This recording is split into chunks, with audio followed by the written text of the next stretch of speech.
ఈ వీడియోలో మనం రీసెంట్‌గా బెట్టింగ్ యాప్స్ మీద పెద్ద చర్చ జరుగుతుంది కదండీ. యూట్యూబర్ అయినటువంటి న్యాయన్వేషణ చేస్తున్నటువంటి ఆరోపణలు, అలాగే హైదరాబాద్‌లో రిజిస్టర్ అయిన పోలీస్ కేసులు ఇవన్నిటిని బెట్టింగ్ యాప్స్ ఎలా ప్రమోట్ చేస్తున్నారు అండ్ ఎంతమంది దానికి గ్యాంబ్లింగ్ ఎడిక్షన్‌కి బారిన పడి ఎంతమంది వాళ్ళు కష్టపడి సంపాదించిన డబ్బుని కోల్పోతున్నారు.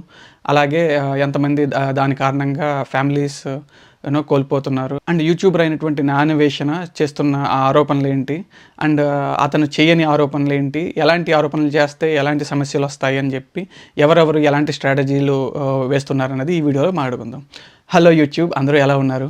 నా పేరు Shiva and welcome to my channel Shiva free spirit. ఈ బెట్టింగ్ యాప్స్ మీద అన్వేష్ చేస్తున్న ఈ పోరాటం ఏదైతే ఉందో, యూట్యూబ్లో వీడియోస్ చేయడం కానీ అండ్ వేరే వాళ్ళని ఎక్స్పోజ్ చేయడం కానీ ఏదైతే ఉందో, ఇది కొంతవరకు కరెక్టే అండి. జనాల్లో ఎవరికైతే ఈ బెట్టింగ్ యాప్స్ బారిన పడి ఎడిక్ట్ అవుతున్నారో వాళ్ళకి ఆ దారిలో వెళ్లకుండా అవేర్నెస్ క్రియేట్ చేయడానికి. బట్ ఎవరైతే ఆల్రెడీ ఆ దారిలో పడి ఆల్రెడీ లాస్ అయ్యారో వాళ్ళకైతే రికవరీ అయితే ఉంటుందని అనుకోను. నాకు తెలిసిన విజ్ఞతకి నాకు తెలిసింది ఏంటంటే, చాలా పొలిటికల్ పార్టీస్ ఎలక్టోరల్ బాండ్స్ ద్వారా డొనేషన్స్ని యాక్సెప్ట్ చేస్తాయండి.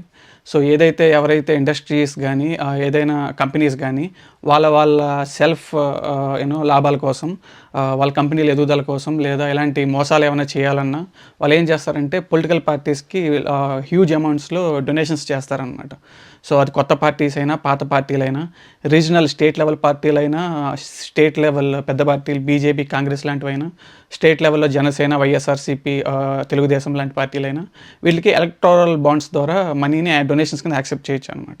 సో మీరు లాస్ట్ ఎలక్షన్స్ కానీ అంతకుముందు ఎలక్షన్స్ కానీ చూస్తే చాలా వరకు గేమింగ్ కంపెనీల నుంచి చాలా పెద్ద మొత్తంలో అవే టాప్లో ఉన్నాయన్నమాట ప్రతి పార్టీకి డొనేట్ చేసిన వాటిల్లో. సో ఈ విధంగా పెద్ద పెద్ద ఆర్గనైజేషన్స్, కార్పొరేట్స్ ఏం చేస్తాయంటే వాళ్ళ పొలిటికల్ పార్టీస్ ద్వారా వాళ్ళ కంపెనీల యొక్క గ్రోత్కి లాబింగ్ చేయడానికి ఎలక్టోరల్ బాండ్స్ని వేగా యూజ్ చేసుకుని వాళ్ళ పార్టీలని వాళ్ళకి కావాల్సినట్టు పాలసీలు చేయించుకుంటాయి అన్నమాట. సో ఈ విధంగానే మనకి రీసెంట్గా వచ్చిన చాలా పాలసీలు కానీ, చాలా సుప్రీంకోర్టులో వచ్చిన చాలా జడ్జిమెంట్స్ కానీ ఈ స్పోర్ట్స్కి, బెట్టింగ్స్కి సపోర్ట్ చేస్తూ వచ్చాయి. అందుకే మన గవర్నమెంట్ యంత్రాంగం ఏదైతే ఉందో అవన్నీ వీటికి సపోర్టివ్గా ఉంటాయి కానీ వీటికి అగెనిస్ట్గా పనిచేయవు. సో ఇలాంటి ఆరోపణలు, ఇలాంటి స్ట్రాటజీలు వేస్తే గవర్నమెంట్ నుంచి అపోజిషన్ వస్తుంది. సో విదేశాల్లో ఉన్న వాళ్ళకైతే లుకౌట్ నోటీసులు వేసి వాళ్ళు ఇండియా వచ్చినప్పుడు వాళ్ళని అరెస్ట్ చేయడం జరుగుతుంది. లేదా ఇండియాలో ఉన్న వాళ్ళు అయితే వాళ్ళ మీద సెడిషన్ యాక్ట్ లాంటి, అంటే దేశ సమగ్రతకి ఎగెనిస్ట్గా వీళ్ళు రెచ్చగొట్టే వ్యాఖ్యలు చేస్తున్నారు, రెచ్చగొట్టే పనులు చేస్తున్నారని చెప్పేసి వాళ్ళ మీద కేసులు వేసి వాళ్ళు నిర్బంధించవచ్చు అనమాట.